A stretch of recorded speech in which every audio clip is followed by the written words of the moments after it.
presented by Mathri Express Music.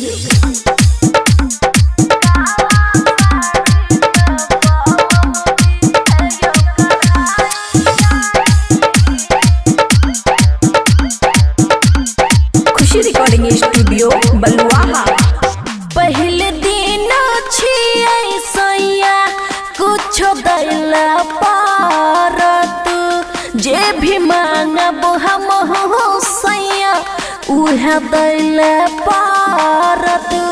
पहले दिन सैया कुछ दैला पारत, जे भी मांगब हम सैया उह दैला पारत। सोना के सिकरिया मुँह दिखाई चाहे, हेयो मुँह पर मीठ मीठ बाराई चाहे।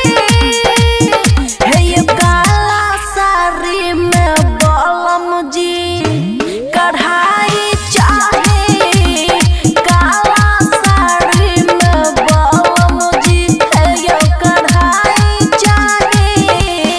डीजे गुट मधुबनी,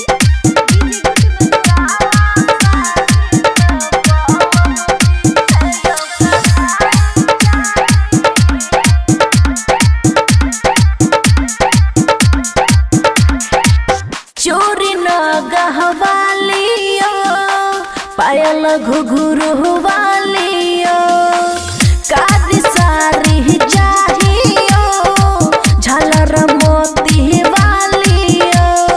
लाल होठ लाली मुँह दिखाई चाहे, छेना बर्फी के नहीं हमरा मिठाई चाहे। काला साड़ी में बलम जी हमरा कढ़ाई चाहे, काला साड़ी में बलम जी हमरा कढ़ाई चाहे। डीजे गुट मधुबनी,